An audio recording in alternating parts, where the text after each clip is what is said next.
pareciera que solo cuando nos conviene. Llegó la hora con José Francisco Lagos y Mara Cerini. Bueno, ya está listo nuestro invitado de todos los martes, amigo de la casa, nuestro querido Cristian Pizarro, editor de reportajes del Mercurio. Cristian, bienvenido, llegó la hora. Hola Mara, ¿qué tal? ¿Cómo estás, José Francisco? Muy buenas tardes. Muy bien, muchas gracias, Cristian. Oye, nada, te voy a contar una anécdota, porque esto no me pasaba hace mucho tiempo, lo que no nos están viendo, pero tengo el Mercurio aquí, pero lo tengo físico en mis manos, lo estaba mirando y decía, creo que nunca había hecho un programa con el físico en la mano, siempre uno lo tengo en el computador, varias páginas, viendo aquí, acá los reportajes, mucho tiempo, pero es rico el papel igual, ¿no? Sí, un agrado. Sí, es rico, el del domingo me gusta. El domingo me gusta. El cuerpo de. Claro, abrir ahí. Claro. Sí, hay gente que no se acostumbra al digital, pero bueno, para allá vamos. Así que, y las nuevas generaciones, dentro de los cuales están ustedes mismos, son más digitales que de papel. Sí, pero en algunas cosas. La mayoría. Porque sí, como José Francisco y yo somos buenos para los libros, yo al menos prefiero el libro físico que el Kindle. En papel. Sí, me encanta. Así ustedes que son más viejos que la edad que tienen, eso es lo que pasa. somos más románticos, digamos eso, románticos de la literatura. Términos positivos más que negativos, porque no trata de viejo. No, viejo, ¿para qué? Hacemos un enorme esfuerzo por no parecernos viejos, pero lo que sí somos románticos de la literatura. Dejémoslo así. Oye, Cristian, pasemos un poquito a lo que está pasando a la actualidad. Ha habido harto revuelo en torno a esta movilización nacional de la CUT y la NEF por el dictamen de Dorothy Pérez, pero también su nominación también fue un tema de discusión. Quiero un poco entrar en la lista de Dorothy Pérez, que no la hemos tocado aquí contigo, pero un poco, ¿qué te parece este nombramiento y un poco los desafíos que vienen para adelante? Mira, yo creo que lo primero que uno debiera decir en esta materia, me imagino que con otros invitados, ciertos comentaristas o panelistas lo han hablado, pero tuvimos casi un año sin contralor titular. Dorothy Pérez estuvo en carácter de contralora interina, que es como se denomina, y bueno, yo creo que lo primero, como digo, es felicitarnos todos de que esto finalmente se haya resuelto por una amplia mayoría. Creo que ella tiene la trayectoria, la formación, los merecimientos que más que de sobra para hacerse cargo de esta responsabilidad. Es la primera mujer, además, que está al frente de la Contraloría en sus cerca de 100 años, que ya tiene, entiendo, si mal no recuerdo, ese organismo público.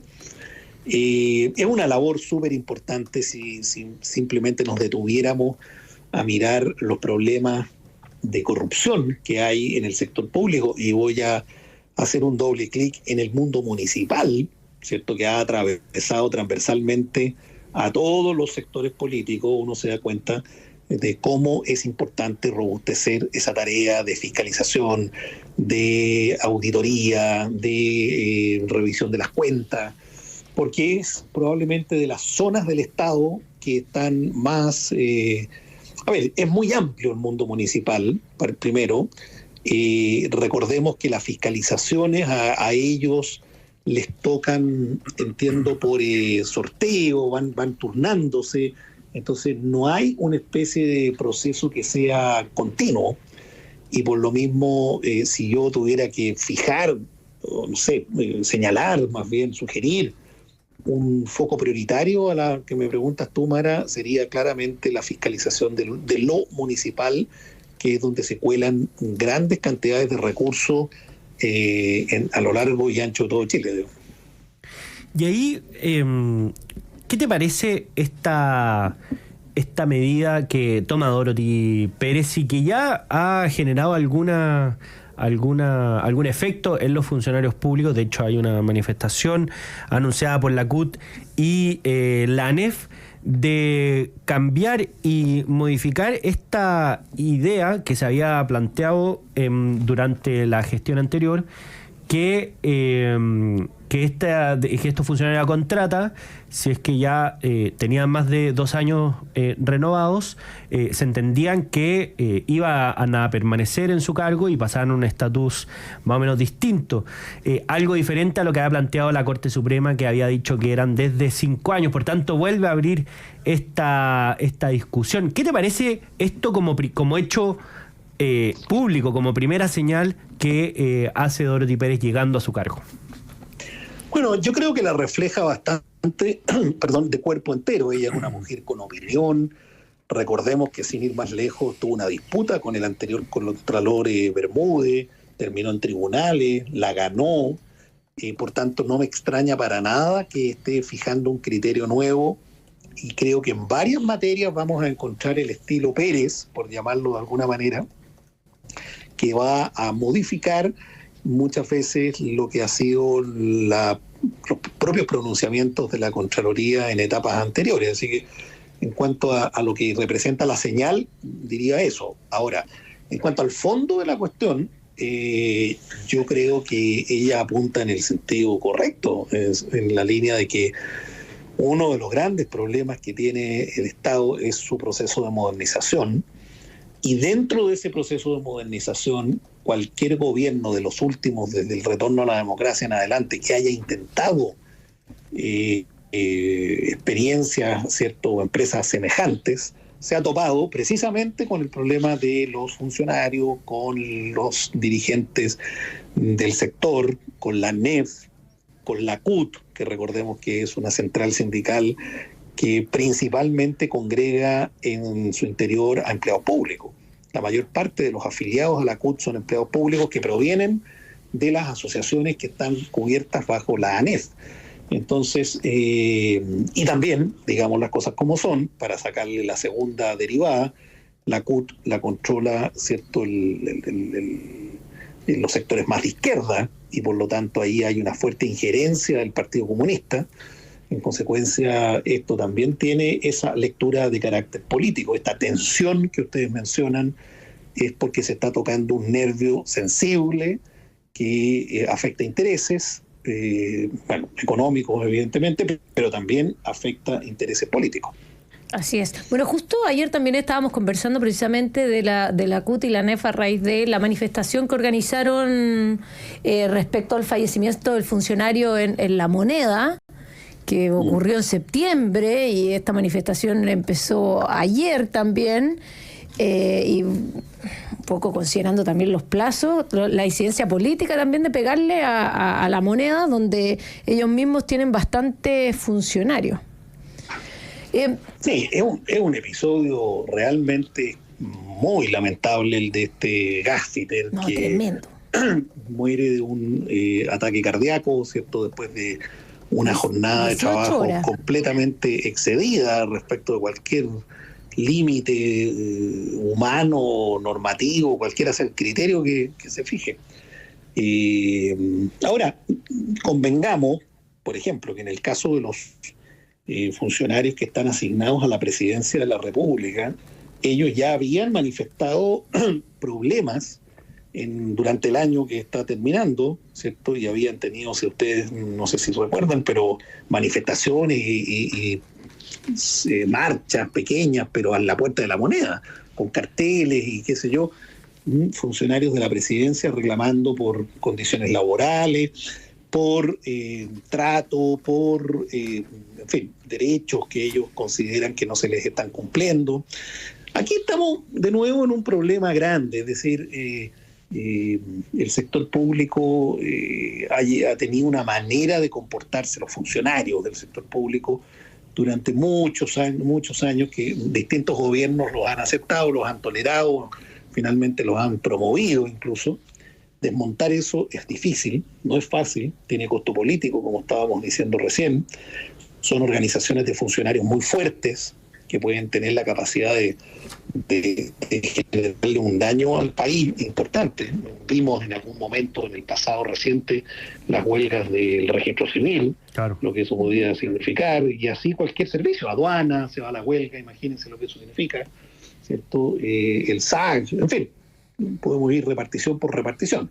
Y ese poder hay que irlo desmontando de manera inteligente, pero con un proyecto, con algún propósito. Es decir, tampoco uno le puede pedir a los funcionarios que se suiciden en defensa propia, digamos, porque nadie va contra sus propios intereses. Tienen que haber planes de salida. En eso, para cerrar un poco el punto, creo que el Estado ha sido históricamente un muy mal empleador, porque no cumple muchas veces con las cosas que ofrece, y así vemos como personas que probablemente tienen incluso afinidades políticas con el gobierno, varios de ellos al menos, terminan siendo los más feroces críticos cuando les toca trabajar a las órdenes del propio gobierno que seguramente escogieron en su momento. Bueno, estamos conversando con Cristian Pizarro, editor del Cuerpo de Reportajes del Mercurio. Cristian, y quería cambiarte de tema a propósito de que el Congreso está tramitando la ley de presupuesto y el rol que ha tenido el ministro Mario Marcel a propósito de también, o relacionado con las últimas cifras que hemos conocido, la cifra de inflación, la cifra de crecimiento, críticas o quejas por parte del comandante en jefe del Ejército. Se ha abierto esta discusión respecto a la decisión o no de financiar la cantidad de efectivos que se requieren. ¿Cómo estás viendo tú el rol del ministro de Hacienda? Mira, se dice mucho que efectivamente la situación que le toca al ministro Marcel es muy compleja, muy difícil, y que en ese sentido ha hecho él una tarea importante. Yo creo que cuando se evalúa la gestión de Marcel, o cuando se evalúe ya más definitivamente, va a haber que distinguir, para ser justo en el juicio, dos planos. En el plano, vamos a llamarle de defensivo, de evitar que ocurran descalabros fiscales, que era algo que se podía haber previsto al comienzo de este gobierno, sobre todo por las características, el tono, el relato, el mensaje que el gobierno traía, y por tanto a Marcel se le vio siempre como un garante de eso, y se aplaudió la decisión del presidente Boric de nombrar a alguien de esas características. Yo creo que en ese plano, en el plano de la contención, ha sido rescatable la labor de él. Pero en el plano, vamos a llamarle de la contribución, el plano contributivo, el hacer crecer al país, el atraer nuevas inversiones, etcétera, bueno, lamentablemente no. Ahí el resultado no ha sido favorable, el prestigio, la reputación del ministro Marcel no han alcanzado para ahuyentar, ¿cierto?, los temores fundados, a mi juicio, por parte de los inversionistas nacionales y extranjeros, porque, claro, en un clima de inestabilidad, de incertidumbre, piensen ustedes que este es un gobierno que llegó, ustedes lo saben, digamos, con el planteamiento de la refundación, que se jugó 100% por el proceso constituyente primero, que imaginémonos solamente en qué estaría este país en este momento con esa constitución aprobada. Y a raíz de lo que hablamos, ¿cómo estaría si hoy día sentimos que la economía no avanza y está estancada? Estaríamos francamente regresivos en términos de crecimiento. Entonces, creo que en ese sentido ya no es solo la responsabilidad de Marcel, sino que la de todo el gobierno. Cría cuervos y te sacarán los ojos, como el otro dicho de los vientos y las tempestades. Bueno, las cosas finalmente, como todo en la vida, se pagan. Es decir, uno le echa y va tanto ir el cántaro, el agua al cántaro, el cántaro al agua, bueno, llega un momento que esto se quiebra. Y entonces ayer creo que el ministro decía que los inversionistas tenían que recuperar la confianza, etcétera, etcétera. Si esto no es un problema de voluntarismo más, voluntarismo menos. Esto es una cuestión de señales objetivas, de certeza jurídica, de estabilidad en las reglas del juego, de proyección en mediano plazo. En consecuencia, no hay de qué extrañarse, francamente lo digo, con que la economía en nuestro país, y no lo digo por el IMASEC del mes pasado, por favor, porque en eso el ministro ha insistido mucho, de que no se pueden hacer cuentas a partir de un mes, estamos de acuerdo. Pero si las cosas siguen como van, este va a ser el gobierno de menor crecimiento en todo todos los años que van desde el 90 en la fecha.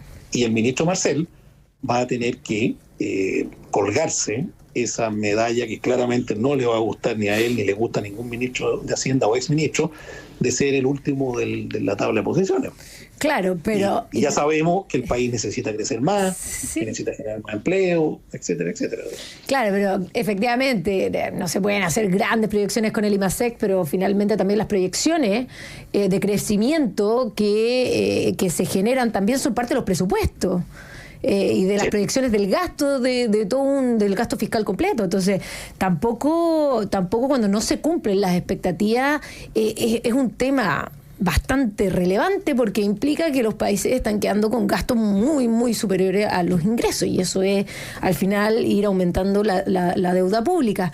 Y precisamente eso quería como seguir conversando contigo, el tema Marcel, pero también el tema presupuesto. Estamos en una semana clave de definiciones y el Congreso también se está moviendo bastante en distintas aristas. Y un poco, ¿cómo ves la postura del gobierno en torno al alza del presupuesto general, el alza de ciertos ministerios, ciertos programas, versus la realidad que estamos observando, que en términos económicos no es muy positivo? Bueno, han tenido que ajustar el presupuesto a la baja, ¿cierto? Recordemos que sin ir más lejos, la misma semana pasada, la oposición logró que el presupuesto se rebajara en $600 millones. Vemos estos recortes de los que están haciendo objeto a las Fuerzas Armadas, que lo encuentro francamente preocupante, porque, claro, las Fuerzas Armadas tampoco, a diferencia de los funcionarios públicos, digámoslo, agrupados en asociaciones gremiales, como todo el resto, las Fuerzas Armadas no tienen ni sindicatos ni asociaciones de funcionarios para reclamar. Lo único que pueden hacer es hablar a través de su comandante en jefe cuando son convocados y plantear los problemas, como lo hizo el general Iturriaga hace unos días atrás, respecto de los recursos que le faltaban para poder mantener cierto el nivel de alistamiento y de formación de los soldados de la tropa. Yo creo que lo que más preocupa a las personas que siguen de cerca estos temas, los economistas, en fin, y lo que más irrita a la gente, a la ciudadanía, que mira esto más de fuera, es en el fondo que subsisten en el presupuesto nacional una serie de programas sociales, y algunos ni tan sociales siquiera, que son gastos, son grasa, y que no se hace un esfuerzo genuino por recortarlo. El gobierno, ¿cierto? Por ejemplo, en el tema educación superior, plantea la supresión del CAE parcial y crea un sistema que finalmente es mayor gasto para el Estado, para el fisco. Establece una suerte de impuesto para los egresados que no existía. Recordemos que ahora, terminado el presupuesto, se viene la presentación de un proyecto que forma parte del paquete fiscal, que le llaman que tiene relación con el aumento, modificación del impuesto global complementario. Entonces, al final, si uno ve el impuesto mismo, que otro que digo, de la FES, del Sistema de Financiamiento de la Educación Superior, vamos colocando una serie de impuestos para ir financiando, ¿cierto? Estos mayores gastos que tú mencionas, pues, Mara. Entonces, después nos preguntamos en voz alta por qué este país no crece y por qué los empresarios chilenos y extranjeros no invierten en nuestro país cuando damos tantas señales de tranquilidad. Bueno, porque lo que hay son advertencias de nuevos impuestos que gravan la actividad productiva privada, y que cuando el país, o un país, cualquiera que este sea, en este caso Chile, está con estos niveles de tasas de crecimiento, es decir, prácticamente 0 o 1, lo que tiene que hacer es tomar medidas en el sentido opuesto, ¿cierto? Y que sean medidas pro inversión, que sean medidas pro crecimiento, pro empleo. Pero ¿cuánto ha costado eso? Es mucho. Ahora, y yo aquí hago un último punto, precisamente a raíz de la pregunta de ustedes sobre el ministro Marcel. En esto uno tiene que ser bastante honesto con uno mismo, y yo creo que, bueno, es difícil que él lo diga, pero uno que analiza y comenta la realidad lo puede decir. Cuando el ministro Marcel decidió entrar a este gobierno, no podía sino saber con qué dificultades se iba a encontrar en términos de un gobierno que empujara, ¿cierto?, en sus políticas públicas las cosas en una dirección correcta o al menos razonable. Y yo también la confianza en uno mismo, pero también uno tiene que entender que cuando hay un gobierno comprometido con una determinada visión del desarrollo, como es tampoco se le puede pedir peras al olmo. Entonces, este gobierno en esto está pagando las consecuencias de su propio discurso, de su propio relato, pero también está de alguna manera quedando atrapado en la propia lógica. Recordemos el tema del acuerdo del TPP-11, que no se quería, ¿cierto?, firmar en su momento.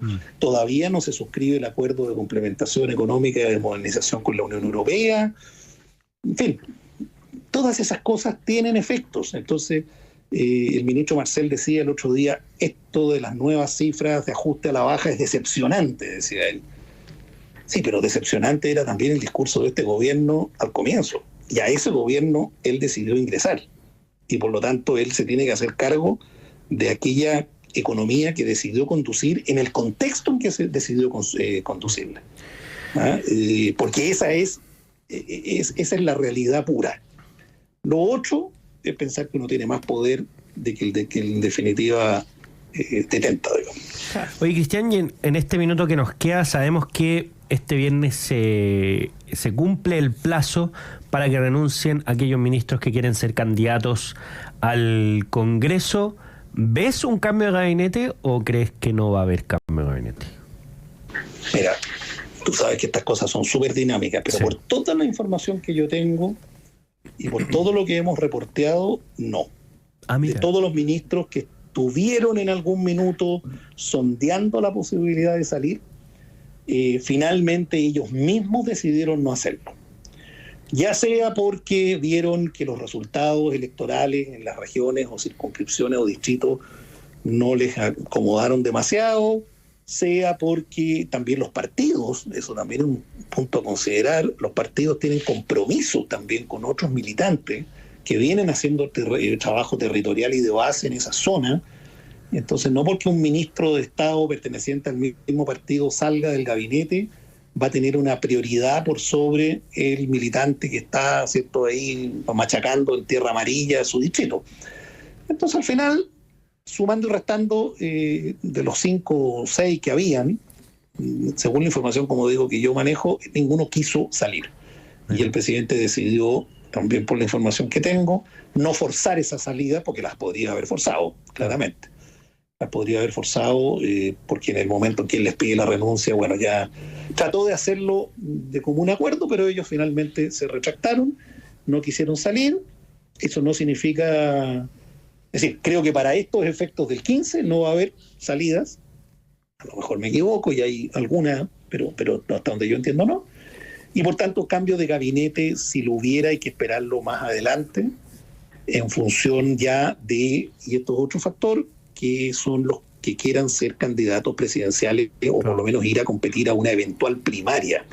Y ahí está el caso de la ministra Toá, estará el caso de la ministra Jara y de algún otro que se le abre el apetito, digamos. Claro. Bueno, interesante. No sé si había pasado eso antes. Y salvo que el proceso Monsalve vaya generando otras aristas que en este minuto no se prevén, al menos directamente. Claro. ¿Y habrá pasado alguna vez antes? Esto habría que hacer historia, pero es raro que de un gobierno no salga ningún ministro para ir de candidato para las próximas elecciones. Yo creo que es raro, efectivamente, es raro. No recuerdo con exactitud, yo para esas cosas tengo mala memoria. Pero da cuenta también, como se ha dicho y se ha escrito, en fin, de un gobierno que se está de alguna manera parapetando, con un elenco que lo publicamos nosotros mismos en el diario, creo que el fin de semana. Este es el gabinete que más tiempo ha acompañado a un presidente después de uno de los gabinetes del presidente Frey, en democracia post-90, quiero decir.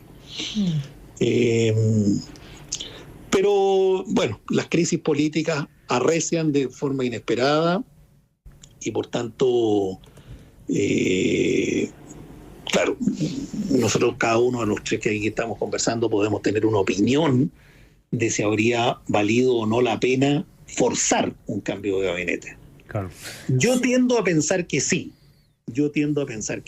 que debió haberse hecho el cambio de gabinete, pero bueno, como no soy yo el presidente, los ministros pueden estar tranquilos. Bueno, nos avisa en caso que quiera hacer campaña presidencial. No creo. No, bueno, un tremendo análisis de diversos temas de la actualidad nacional junto a Cristian Pizarro, editor del Cuerpo de Reportajes del Mercurio. Como siempre, Cristian, muchas gracias por haber estado con nosotros. Bueno, muchas gracias a usted y un gran saludo. Un abrazo. Nosotros nos vamos a una breve pausa y ya volvemos con más Llegó la Hora.